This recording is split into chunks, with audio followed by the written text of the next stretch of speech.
Standby please, electric sound, wardrobe, wig, stage management, stage crew, flyers and all technical departments.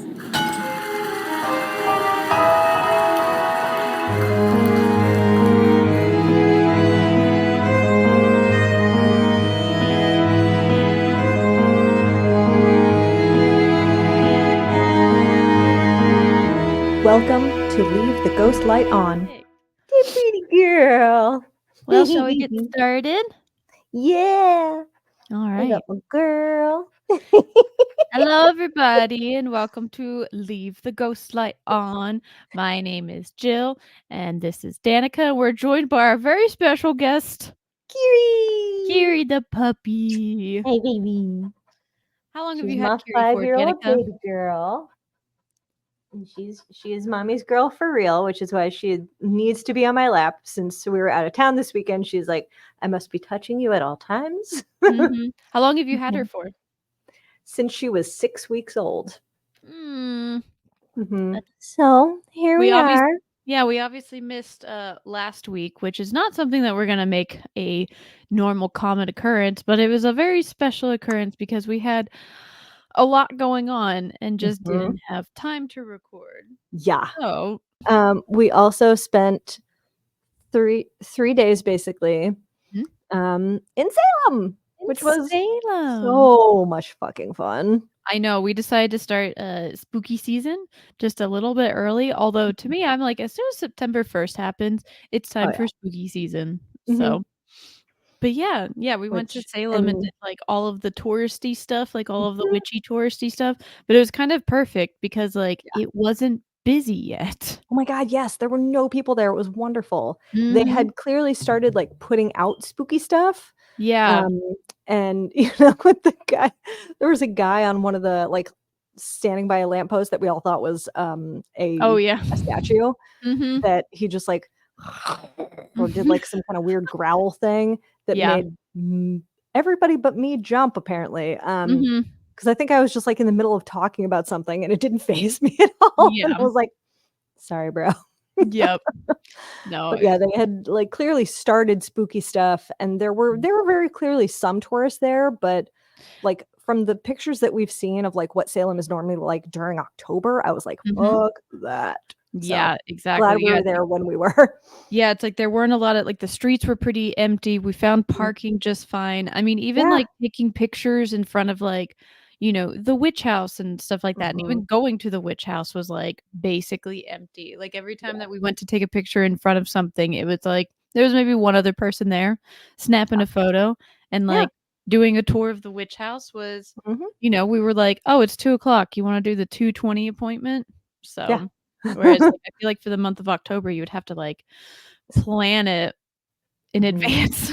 So, I mean, on their website to buy tickets, there was literally a section for like, are you visiting October? Right. Here's how you do it. So, but yeah, no, we did like a very typical Salem time. Went and saw the Hocus Pocus house.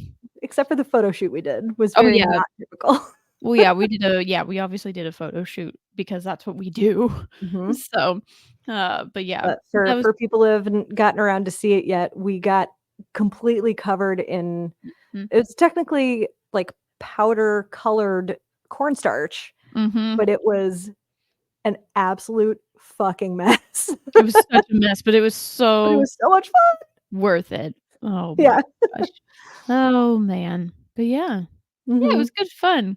So, well, I'll talk about my big thing really, really quick, but I'm not gonna dwell on it too much. I'm not gonna go into too much detail. We don't need to dwell, but the people need to hear it. Yeah. So long story short, I quit my job. Woo! I quit my job at Cirque du Soleil on Friday, and we flew to Salem on what was that, Sunday? So yeah. Long story short, it wasn't a good place to work. I worked there for 5 years. Things never improved. Some things happened, and it was just time to cut ties and be done. So, and that is all I will say for now. So, but on the horizon, I'm trying to do like overhire gigs and all that kind of stuff. And I've been wanting to have lots of free time to do things. So now I have it. Which will be good. And I've already got some like big overhire gigs lined up. So that's nice. I will actually be starting rehearsals for Mr. Burns, a post-electric play, on Sunday. Nice. So I'm very excited about that. My designers are, I mean, they're always amazing for every show we do, but it's going to be wild. Anyway, cheers with our brand new mugs that I got our for matching us. Mugs that you got us. Cheers. Clink. Yeah. For everybody who's listening, it's Danica got us some ghosty mugs. They're oversized mugs, let's be They fair. are quite large. They might as well be like soup mugs, but they're kind of perfect. But yeah, they black with ghosts on them, and then on the inside is like bright orange with spider webs. Yee. Again, I'm sure it's too early for a lot of people for ghosty season, but not for me.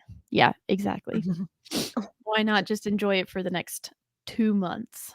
So I was walking through Home Goods or something, probably when I was looking at these, and I heard somebody go, "Oh, it's too early for Halloween," and you punched her in the face. Breath, I absolutely said, I was like, I hope that was loud enough for them to actually hear it, but I was like, "Oh, I hate when people enjoy things." Right? Like it's one thing if places skip holidays. Like if you already have out Christmas stuff, that might be a little bit excessive. Yeah. But like there's no whatever, but there's no holidays coming up. I'm not the person that like shits on, people who like Christmas stuff. Like you put your shit out as early as you fucking want. Yeah. It's your house. You get to decorate it how you want it. It's your space. It's your fucking life. Yeah, do what you want. The things you enjoy. Yeah. The only reason other people be like, I'm sorry, the way that you enjoy things is not how I enjoy them, so you should not enjoy them that way. Yeah, but that's how our society is. But no, my only issue is when stores start putting out Christmas stuff and like we're only in like the very beginning of October and it's like, but wait, but I wanted to buy more Halloween stuff. Yes. That's what I mean by meaning to like ask people if anybody knows this, please tell us, but like what happens to the stuff at Home Goods when it's like, okay, now we're rolling out the Christmas stuff, now we're rolling out Thanksgiving stuff, whatever. Where does that Halloween stuff go and how do I still get it? I know, right? It has to go These somewhere. are important questions. I was going to say, usually it's everything from like Walmart, Target, all the fancy stores goes to Home Goods. And so then it's like, but then what's the next step after Home Goods? Right, exactly. Where does it go? And like, I'm sure some of it is like, we keep it as like, it goes back to our warehouses or whatever for next year. But I'm like, can I buy it though? Is there like a large give you money sale? And you give it to me? Yeah, exactly. Well, hey, one thing really quick is because it's the 12th in almost exactly a month, we'll be seeing Moulin Rouge. Moulin Rouge. We're going back to New York.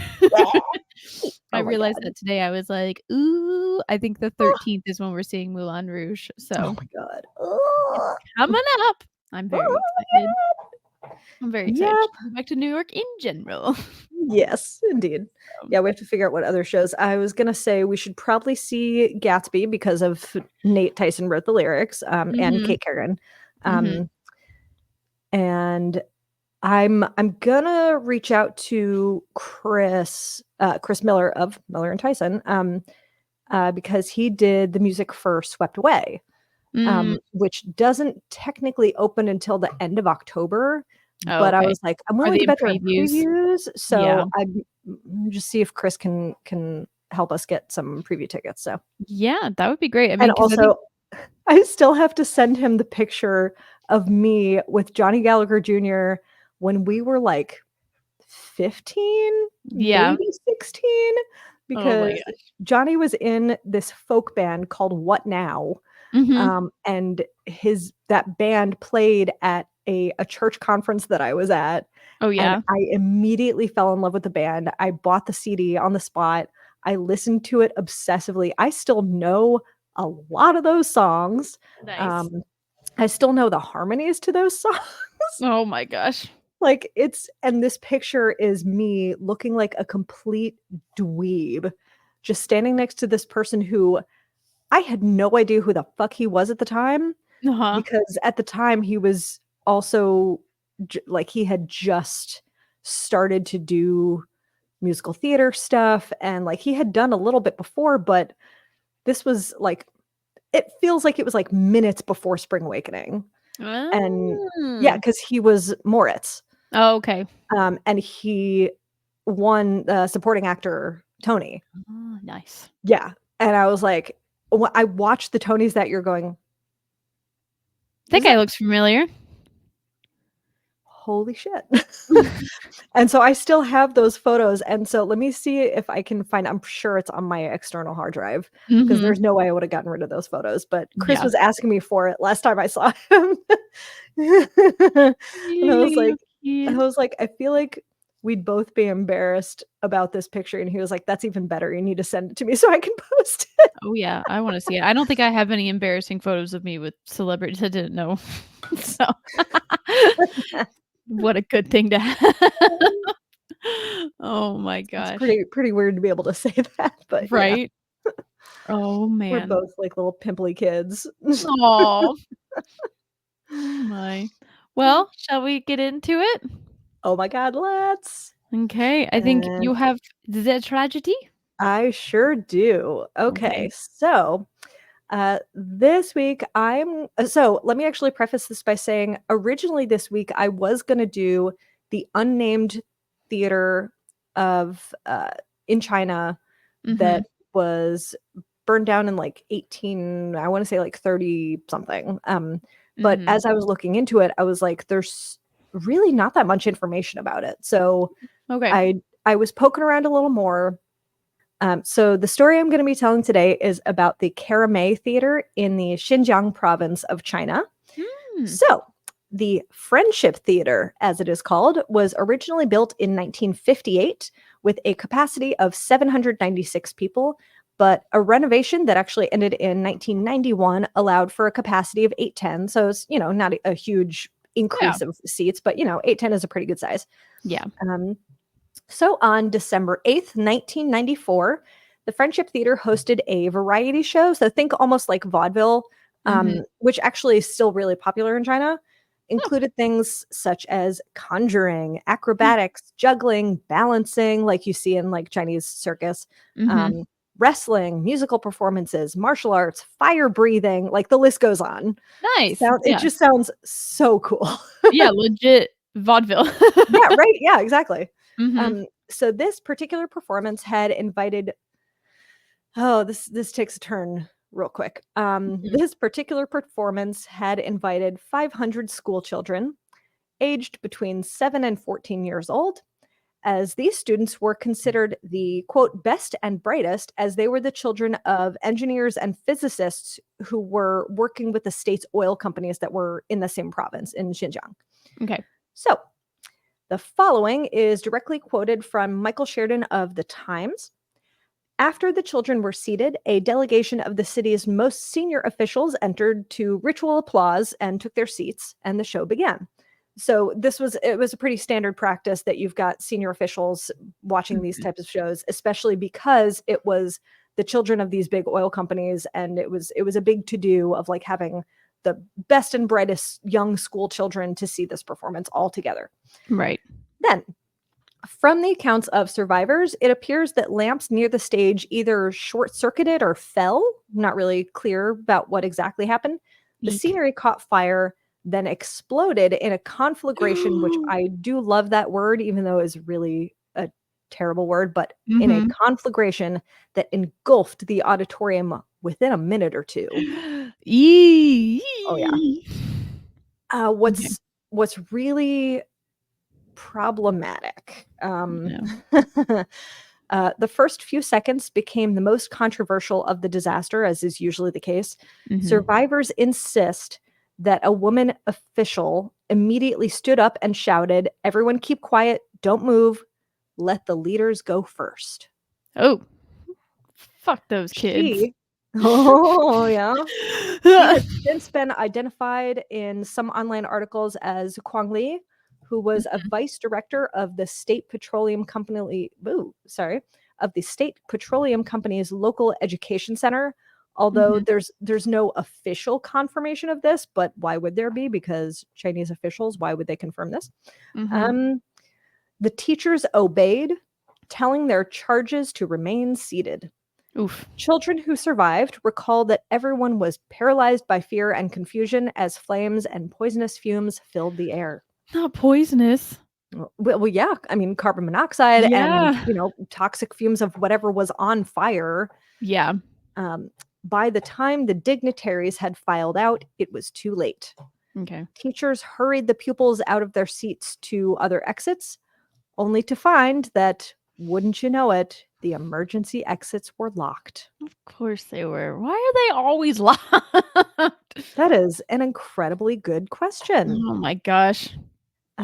There are some quotes that say, my teacher asked me to run out of the theater, said Li Xiang, then a boy of 10. But when I stood up, the hall was smothered in smoke and fire.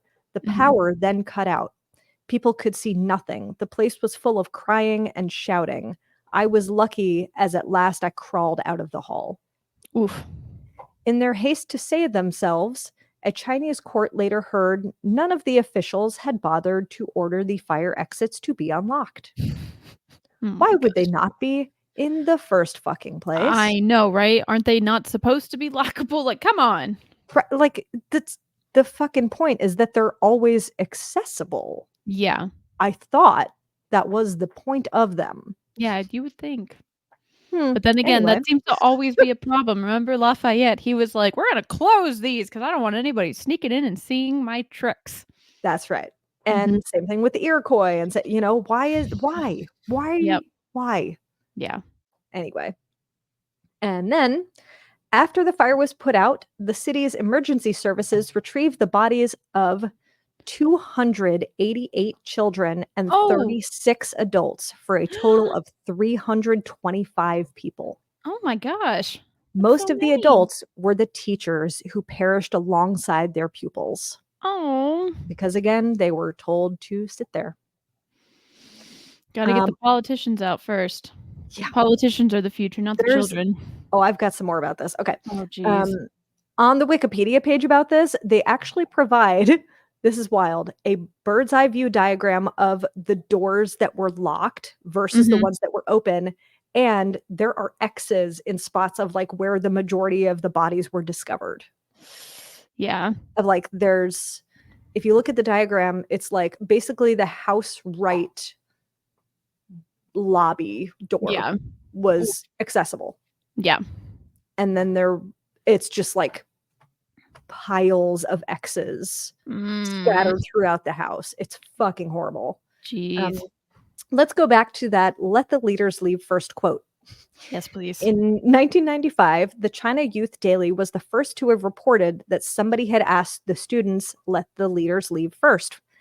The phrase has since become a catchphrase, meaning government officials have priority over ordinary folks in times of emergency. Yep, that and sounds it is about right. still known as like standard practice, but it's also kind of a, hey, remember that time that you made hundreds of school children die? Yeah. So like, we don't care about that. It's like, fine. It's a poke, it's a stab, but it's also it's still a well-known catchphrase. And this remains the most notorious fire in China, even though it's not the highest like death toll. Right. But that's it's still the most notorious because again, 208 children. I was gonna say that's also a lot of people still. It is. Yeah. Like 325 people in one place. Right. I mean, that was more than the one that I did last week, the circus one, which had 9,000 spectators at it. So right. Jeez. Exactly. But I would say what's most incredible about this story is that the facts were suppressed for more than 12 years. Oh my gosh. Till Chen Youan, a reporter for China Central Television, posted on his website a documentary he had made about the disasters, but of course censors had banned it. Oh. Because China. I was like, this is China, so exactly. Yeah. Exactly. If you make your dignitaries look bad, then obviously we're not going to tell people about that. No, of course not. But here's the aftermath, and some of it feels okay, and some of it, of course, doesn't feel okay. So just warnings on that. In 1995, so the year later, 300 family members of the victims brought charges against senior officials, and 13 of them were convicted. 4 of them being high-ranking officials, and they were convicted mostly of dereliction of duty and sentenced to up to 5 years in prison. I'm hoping that I won't fuck up the pronunciation of this, but I'm pretty sure I will. Fang Tianlu, who was the highest ranking official in the theater, received 5 years for fleeing from the scene. That's 1. Failing to organize the escape of the children. That's 2. And 3, neglecting to alert the fire brigade. Oh. What was Yeah, the point of that? that is not mentioned in the article before that. Yeah. What the fuck? Yeah. What's the point of not alerting them? Oh my gosh. What a Yeah. Yeah. Here's my big trivia part for you. So many families were awarded compensation of 50,589 yuan, which is about, you want to take a stab at what kind of like 50,000-ish yuan? Hi, baby. I'm not quite sure because I don't know what the conversion rate is, but I'm gonna guess like it's like $1,000. It's actually more than that. It's okay. still not as much as it fucking should be. 20,000? No, Okay. not that much. 7,000. Oh, 7,000. Okay, yeah. Yeah. Yep. So it's $7,000 for. Oh, sorry, we burned your kids to death. Yeah, for burning your child. Jeez. Yeah, that's not nearly enough. Whatever. Mm-hmm. There are. I did not include these on purpose, but there are some heartbreaking stories about the surviving victims and how their lives have been impacted. As you can probably imagine, there were ones like, that 10-year-old boy that I mentioned before. There are stories about like these children, the ones that survived were A, incredibly lucky to survive, but B, have suffered from horrible injuries. There are some of them that like one was so badly burned and has had so many skin grafts and that kind of thing that she will not go outside ever in her life ever again. So she will never have a job. She will probably never have a partner, like, and it's how does that warrant only $7,000? And I don't even know if that's a family that received that compensation, that may have only gone to people that died. Yeah, I thought that you were going to say that like they had like horrible survivor's guilt, but it's like, no. I mean, I'm sure that they do, but still. I'm sure they do, but yeah, just the stories of the ways that these people have to live their lives. Like, some of them are missing body parts. Some of them, and it's how do they survive and deal with that now? Yeah. 1 week after the fire, city officials in Karamay announced plans to demolish the burned out Friendship Theater. The plan was quickly scrapped following protests by residents of Karamay and the parents of the deceased children. Oh, the parents didn't want it to be torn down. Why do you think they wouldn't? Because it's a like historical spot for them. I don't know, or like a burial ground feeling-esque thing. Yep. Okay. Yeah. In 3 years later, in September of 1997, the theater portion of the building was torn down, leaving only the front hall. This unmarked memorial still stands in what is now the People's Park in the center of Karamay. There is no plaque or memorial anywhere that references the deadly fire or the lives lost. Oh, so they didn't even get the memorial. Nope. Like, I'm sure that the families themselves have burial sites or have markers, or I'm sure it's probably just markers, but but there's nothing, because I have a strong feeling that would indicate fault. Yeah, that makes sense, and they don't want to admit the fault, so they're not going to make a memorial for it. Oh my gosh. I guess we aren't the only worst country. There's plenty of horrible shit happening around the world at all times. Oh yes. So that is the horribly tragic story of the Karamay Theater fire at the Friendship Theater in Xinjiang, China. What a random time to stop. Yeah. Oh, what a shame. Yeah. Oh man. That's our first one going that direction in the world. Yeah. So, oh my gosh.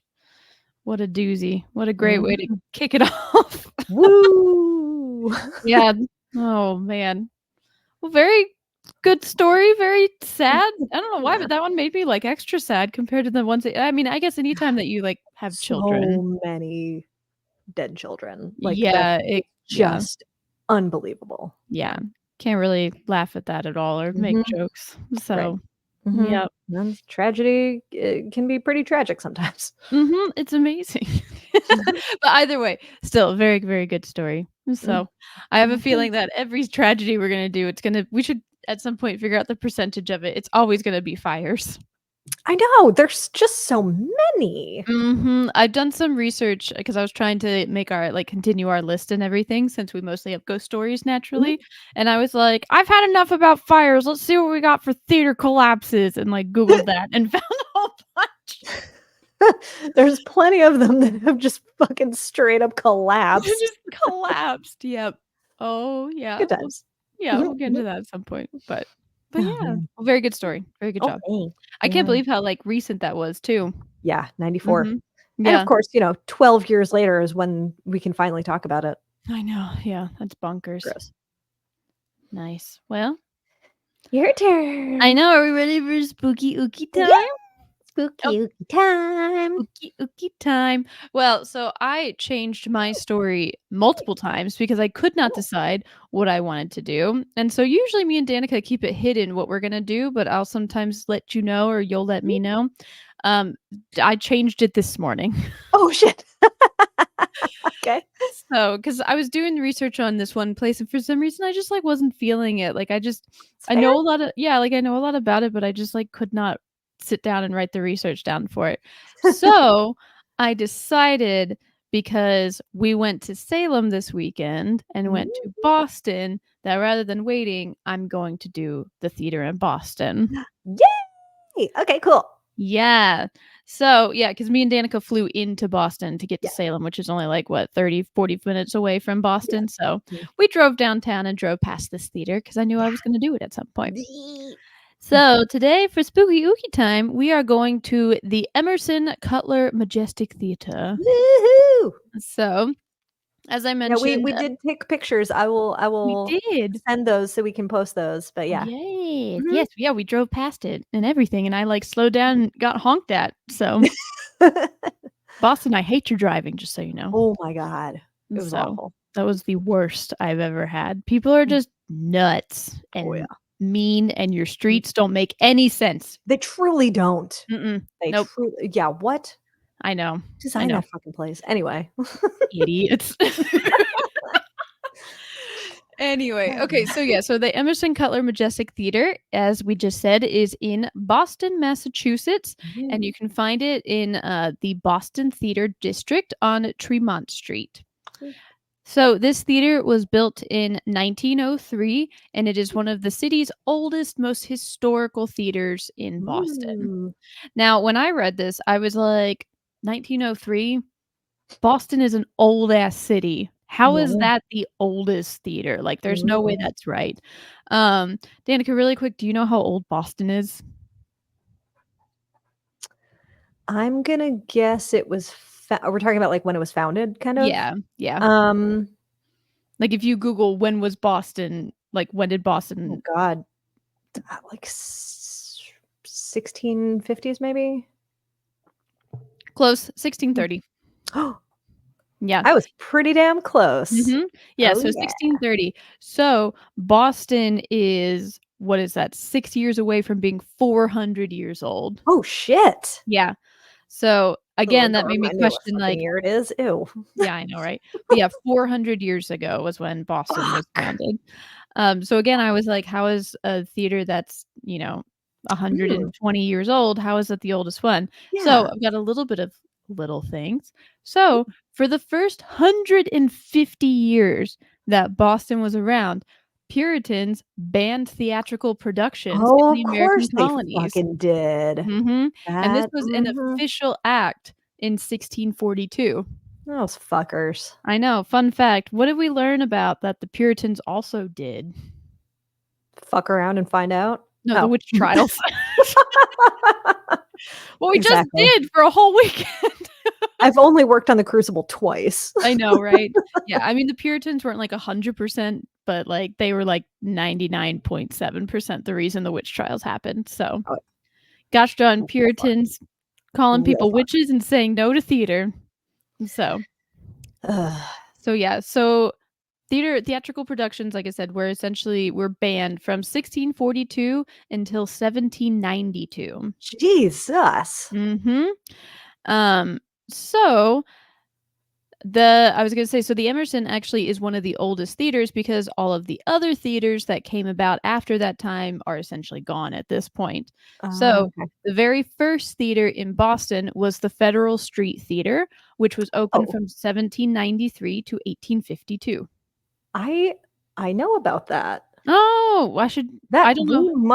We must have covered that in my American theater history class. Yeah, that would make sense. Because I mean, if it was in Boston, 1793, that's pretty old. So I don't know if I don't know if it's the first sure theater, there were some of the shows that we talked about, I'm sure premiered there and that kind of thing. So that's very cool. Yeah, and what I like is the ban was lifted in 1792, and then this theater was like 1 year later, that's all we need. We're here. So, but yeah, so a lot of other theaters have also, like I said, opened and closed since then, which is why this theater is still pretty old, or it's one of the oldest. By the time that the Emerson opened, there were actually already 30 playhouses running. I was like 30? Yeah, 30. Damn. So yeah. Wow. Cool. Yeah, so they hit the ground running, and we're like, we're gonna do this. That's right. So there were actually 3. This is where I said 3 by accident. There were 3 vaudeville theaters that were built around the exact same time because the Emerson Cutler Majestic Theater was originally a vaudeville theater. Cool. Yeah, so this was designed by John Howard, and he wanted to make the most beautiful playhouse Boston had ever seen. Oh. Yeah, so a random fun fact, this theater sits on the grounds only 300 feet away from John Quincy Adams' birthplace and Edgar Allan Poe's birthplace. Oh, shit. Yeah, fun fact. Cool. This was the design of the theater was in the Beaux-Arts architecture with a Rococo interior. Ooh. I'm just gonna keep going. Beaux-Arts. Beaux-Arts is it is a combination of Baroque and Rococo formulas combined with impressionistic finish and realism. It is so beautiful and so ornate. Yes, it focuses on overscaled details, grand staircases and entryways, arched windows, and doors. It's like the most French thing I can think of. Yes, it's very bougie. So, on the outside of this theater, we see large, oversized stained glass windows, 6 archways, and then on the a classic bulb-lit marquee, and a granite and terracotta facade. So, very fancy. On the inside, there are murals and enormous paintings, one of which is Greek and one is Egyptian.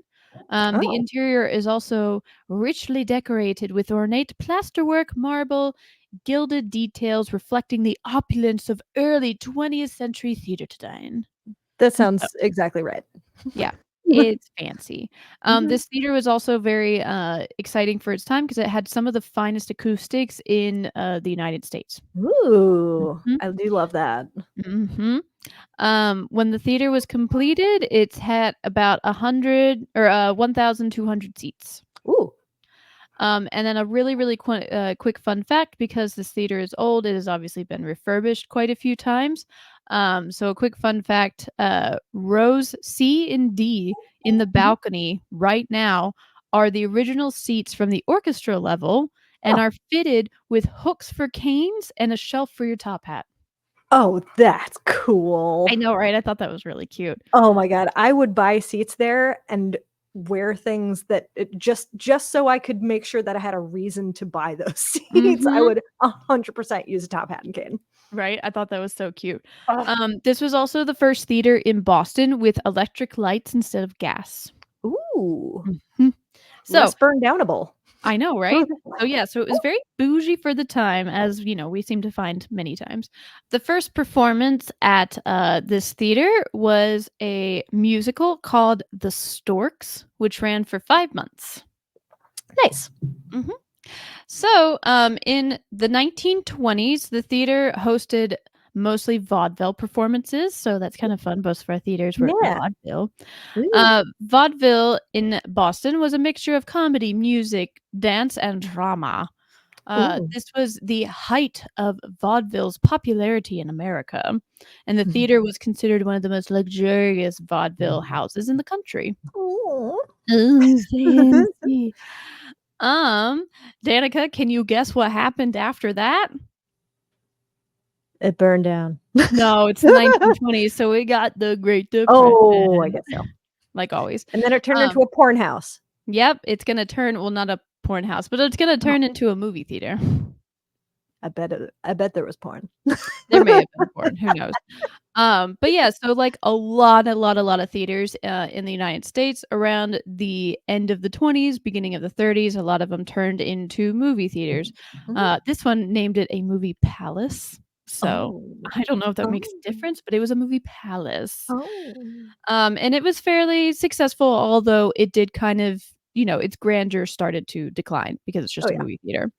In 1956, it was renamed the Saxon Theater after it was purchased by Benjamin Sack. This upsets me, but Sack repainted the lobby to look like a standard movie theater and removed all of the Majestic sculptures and covered up the facade of the theater. What? Yeah. So basically, what a douche. Yeah. So basically, everything that they did to make it look all fancy, he was like, "Nah, we're gonna make it look like a normal movie theater." Ew. Yeah. What a crab. So, I know. So that was kind of a shame. Benjamin Sack, what the hell are you doing? Yeah. What? So whatever, he would get it coming to him. I mean, good. Yeah.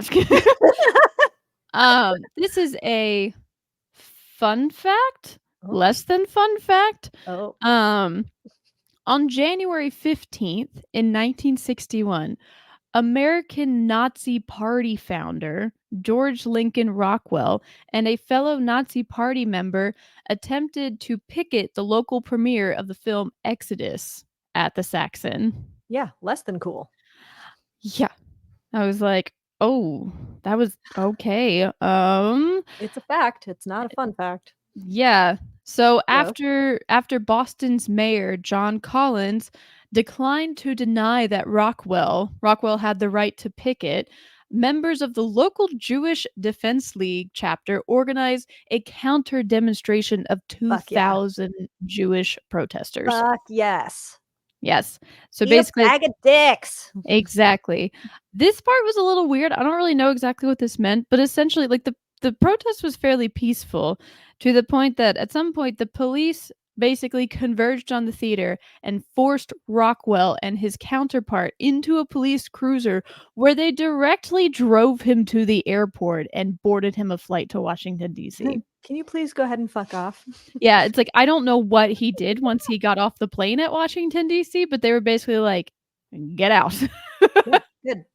That's what I mean. It's like fun fact, less than fun fact. I don't know. It was just kind of like a weird, like, oh, interesting. In 1983 is when Emerson College of Boston eventually purchased the theater, and it was then known as the Boston Opera House and was used as one of their performing spaces and all that fun stuff. And then also by doing this, it basically, the theater was thought to like be demolished and everything. Like that's what the city was trying to do, because at that point it just been so run down. But the university purchased it. And in 1999 to 2003, they did $14.8 million in restorations. Ooh. Yeah, which fun fact is $38 million now. Holy what? I was like, we've had that much inflation? Okay. The federal living, like the federal minimum wage is still what it was then. Just FYI. Oh yeah. For anyone who's curious. Yeah, $7.25, isn't it? That's fine, everybody. So with these restorations, they put in heating, air conditioning, new plumbing, a new stage floor, new dressing rooms, and then also made the theater handicapped accessible.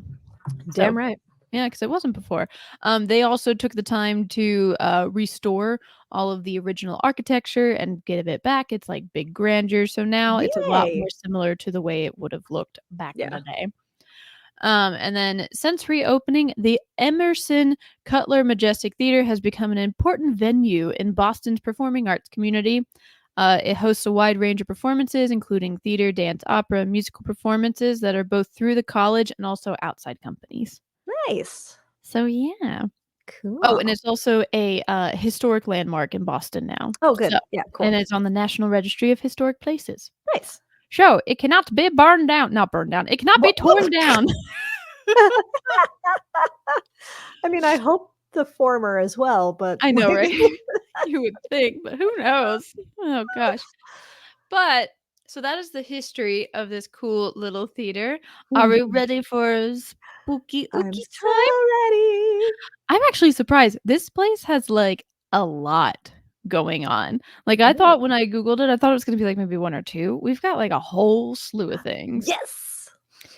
So, just like some general paranormal activity that's been happening, so although the theater hasn't necessarily experienced any tragedies within its walls, in 1897, which was, what was that, 6 years before it was opened, there was an explosion in the area on the site that was ignited by a gas line. Oh, shit. 9 people were killed and over 50 were injured at the location of the future theater.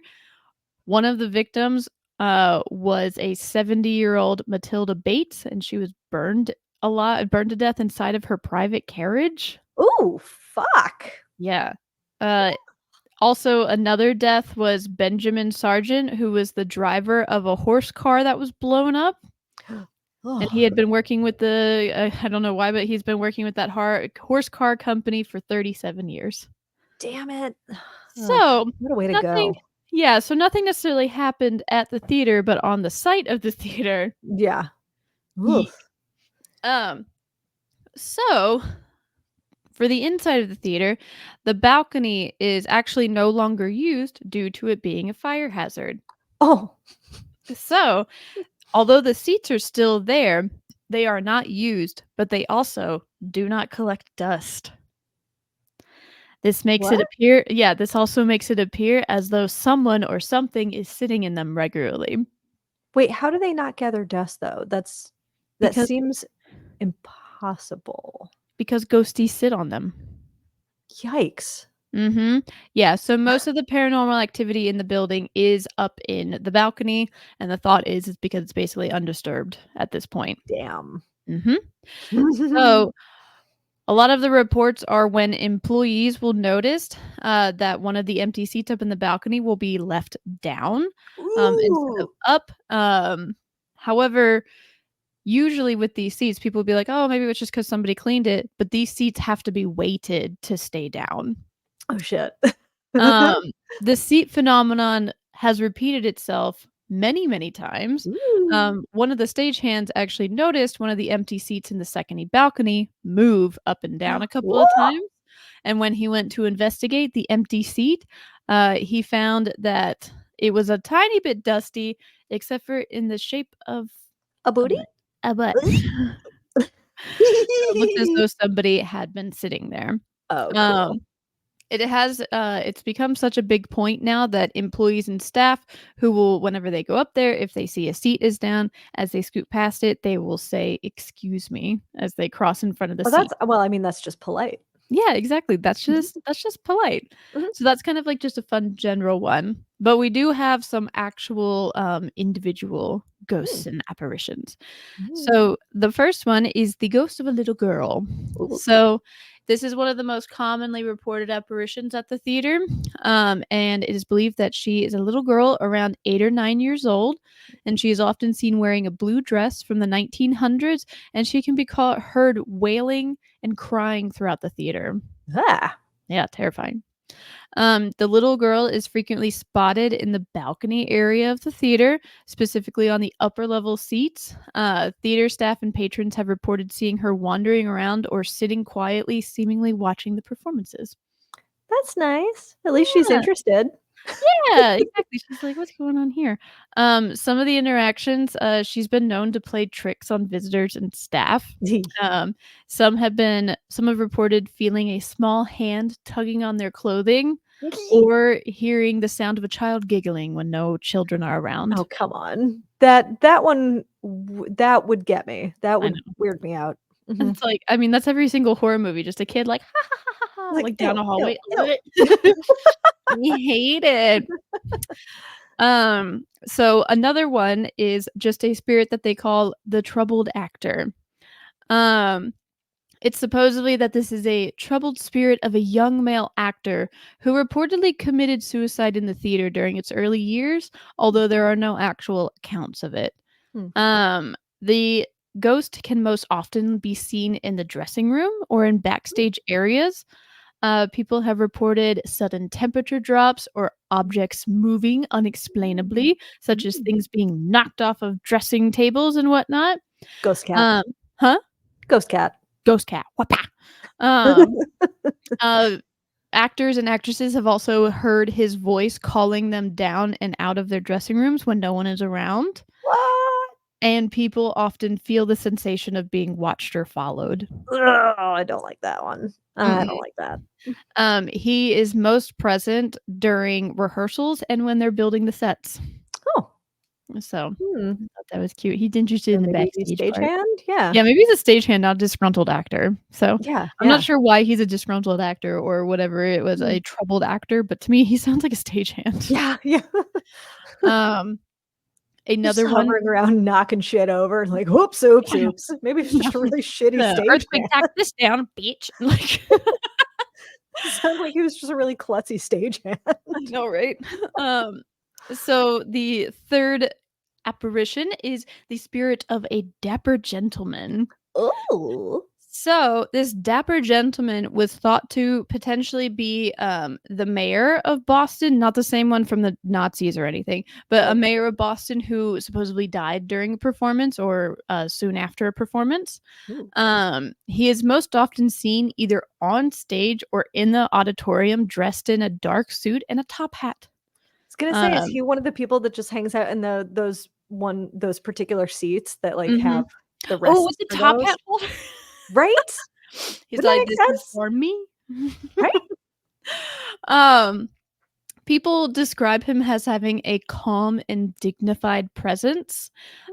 He also apparently likes to silently sit and watch performances and rehearsals and will either be in the wings or in the audience. So at least he's not like our our other friends who like to boo and hiss when they don't like the performances. Right? Nope. It actually literally says that, like, unlike a lot of the spirits in this theater, he is just he's more observational and doesn't actually interact with mostly anything. He just sits and watches. I think this one's really cute. There's another spirit group, which is a young couple who will often come and sit by other people and try to make friends with them. Oh, that's cute. And they will sit and they'll watch the performance. However, then they will eventually disappear before the first act ends. Well, that's not nice. I know. What, you didn't like the show? I know, right? No, they just want to make friends. It's thought that they are a couple who died in a car crash after they had left the theater in the early years. So, but the couple is dressed in clothing from the early 1900s. Ooh, wow. Yeah. And then our last and final ghost is the lady in white. There's always one. There's always a lady in white. Or blue. Huh? There's always a lady in white or a lady in blue. Yeah, or black sometimes if she's evil. So she is often described as an elegant woman in a long flowing white dress from the early 1900s. The thought is that this is Helen McGregor, which was the leading actress in the show As Ye Sow at the Cutler Majestic Theater at the time of her death. Someone quoted that she was just at the zenith of her professional career. Zenith? Zenith, whatever. I've never heard that word, but I was like, it's a quote. I gotta say it. So, zenith of her career. Anyway, on November 23rd, 1905. Hold on. So on November 23rd, 1905, Helen died at the age of 24. Oh no. While she was in the show, because she was operated on for having slight deafness. Oh my like, God. What? But anyway, the surgery was considered a success, but however, due to general weakness, the patient died from shock. I feel like that's not accurate. But also, like, what is an operation for slight deafness? I couldn't tell you, but I can't imagine it should result in someone's death. I know, right? Well, poor lady died, and now she's a ghosty. 24. Yeah, 24. So her ghost can often be seen in the lobby and in the upper hallways. She has also been reported to walk down the aisles of the theater, particularly when the theater is empty. Witnesses have reported feeling cold spots and hearing footsteps when no one is around, and then seeing a faint and glowing figure. And then somehow some people have also claimed to hear soft sobbing sounds in the empty parts of the theater. Oh, that's so upsetting. Yeah. I know, right? But yeah, so that is the Emerson Cutler Majestic Theater in Boston, Massachusetts. That is a lot of spookies. Good job. I like that. Yeah, there were so many, like, because I mean, they obviously have just like a lot of general apparitions and like general stuff that's happening, especially up in the balcony. But the fact they have, what was that, 5, 6, like actual ones. So, wow. Yeah. Whew. And we've kind of. I wish we had seen something there. I know. I don't think there was anything, or there wasn't time, but we'll go back. So I've never been in that one, but I've been in the Emerson Colonial Theater, which is right on the other side of the block, which is where I saw Moulin Rouge. So for the first time, because that's where Moulin Rouge did their off-Broadway opening. Nice. I was about to call it a soft opening. That's not what that is. I don't know. I don't know what that is. Where they're like, look at us. We're obviously going to go to Broadway, but we just want to make sure we haven't like shit the bed. Huh? Is that preview still? No, because it's before Broadway. I mean, it's still like it's the before it transfers. Is it? But it's like them, like they played in Boston and then they went dark for like 2 years before Broadway picked them up. Like Hamilton did the same thing. I don't remember where Hamilton debuted, but it may have debuted in Boston too. Playwrights Horizons, I thought. Oh, I don't know. In New York. But either way, it's kind of like the same idea where it's like they debut and basically Broadway is like, you're hired. So. Yeah, because I mean, I saw Paradise Square in Chicago before, and Fifth Ave in Seattle is where I saw Catch Me If You Can before it transferred. Oh, okay. I don't pre-transfer. I don't fucking know. Yeah, I'm sure someone knows who's not us. So I was like, I wonder what it says on my playbill, because it's up there. That's the one playbill that everybody signed. Oh my god, that's literally I have that playbill has every single person's signature except for motherfucking Aaron Tveit, because he didn't come out because it was raining. Yeah, I know, but literally everybody else came out. So, so there. Yeah, it makes me happy because a lot of people signed the front of their like the front of the playbill, and then some of them turned it open and signed like right next to their name. Nice. Yeah. I like that. Yeah. Very cool. Good job. Yay! Yay! Hi, baby. Good times. Yeah. We're back at it. Woo! I'm tired. Oh my god. Oh man. Well, woo. I guess this will come out not too like in a couple of days, and we'll record some more soon. But as always, I'm going to keep saying this, but we're going to do a listeners episode, so please send your shit. Yeah, send us in your stories. Like I said, we're actually like getting a pretty good amount of them, and they can be ghost stories, preferably in theaters, but they don't have to be.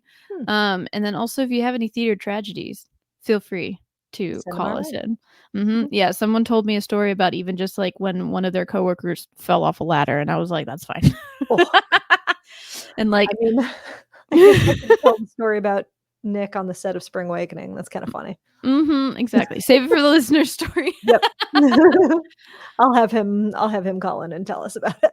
Right? Yeah, we'll have him write in. Mhm. But yeah. Well, cool. Yay! Well, I'll see you next time. Thanks, everybody. Thank you. Okay, bye. Until next time, don't forget to leave the ghost light on.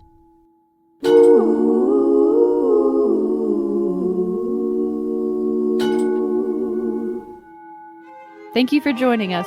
Leave the Ghost Light On was created, hosted, and edited by Danica Jackson and Jill Horn. Musical composition created by Jay Nygaard. Follow us on Instagram, YouTube, Twitch, Spotify, and more.